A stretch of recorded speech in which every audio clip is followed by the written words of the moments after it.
near the Sono seaport. It's great that post-COVID we can finally assemble without all those masks that made lots of folks tremble.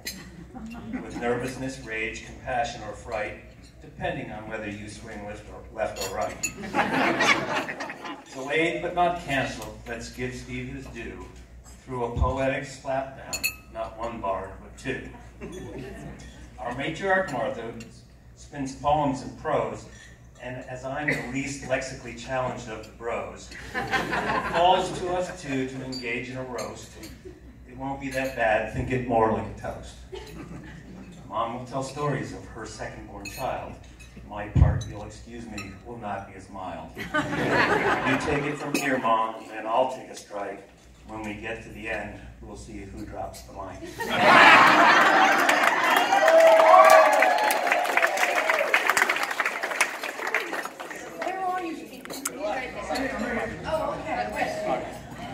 Stephen, dear Stephen, second born of my sons, but second to none, a magnet to all.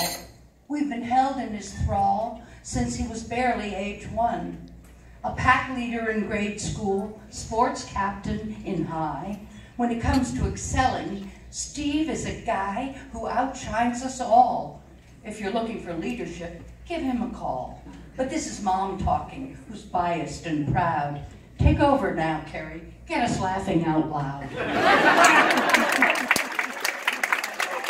That sounds like pressure, but challenge accepted. Let me draw on the stories of Steve I've collected. But first let me say, this is quite an affair. The pressure was on as to what I would wear. Food and booze for 200, a big bill of fare. To afford this, you must be a millionaire. Don't worry, in 5 years, you can join Medicare. It was cool growing up with an overachiever who's as loyal and nice as a golden retriever. He dated the hottest girls in the class, and gridiron left opponents flat on their ass. But he did things with purpose, with style, and with grace, never rubbing his skill or success in your face. Choosing schools was, however, not his strong suit. Looking back now, that issue is probably moot. But he couldn't figure out just where he belonged. William & Mary, no good, and Rutgers was wrong. He quit school to paint houses and backpack through France, while pondering his next moves and how to advance to the levels he knew he was capable of. He needed a motive, a nudge, or a shove. Brother Marco provided the right inspiration when he transferred to West Point. At last, motivation. He applied after Mark and was promptly accepted. Through the rigor and stress of the Corps, he was tested. He climbed through the ranks, rising higher than others. The tough part was having to salute his kid brother. But he did. And then they all came home to Mother. I mean all. Half the Corps of Cadets came home to Wyckoff, where food, if not best, was one step better than the fare at the mess. Oh, how I loved those young men in gray, as long as they didn't spoil my day by calling me ma'am. I quickly made them understand that I was too young for such appellations, while busily serving their much improved rations. The thing about Steve that makes lesser men bitter is how hard he works. He's by no means a quitter. On the field, in the boardroom, the stage, or the gym, an erudite speaker, and he keeps pretty trim. Having seen him in action, he's good on his feet. And can you believe it? He doesn't eat meat. But veggies aplenty, beyond burgers, tofu, and fine wine, of course, always on his menu. Steve's a resource for many.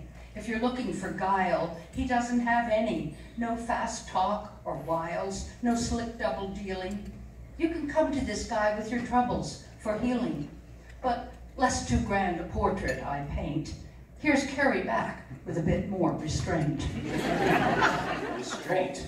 I'm afraid that I simply can't do it. You could have said more about Steve, and you knew it. It's not fortune or fame that he measures or gauges. It's the pain he relieves in relieves or the fear he assuages. It's the families of heroes with whom he engages, writing comforting lines on other folks' pages, giving courage to people to find their own stages. And if you've experienced Steve's leadership pillars, you know that they're more than just business plan fillers. He lives day to day by a core set of standards, leading teams or his family with humor and candor, with a maddening ability to wrap his brain around shit that most folks take weeks to understand just a bit. It's no wonder he's risen to where he is at. One achieves more with kindness than by being a rat. But I'll segue now and hand back to Mike to delve into a topic I know you both like: raising big families, how to sire a large litter, and how to stay sane when you can't find a sitter. Been there, done that, but now I must ask, with no family vaster, is Steve also a master multitasker? Well, not exactly. Here's where we all now must give a hand to his beloved wife and partner, Anne, on whose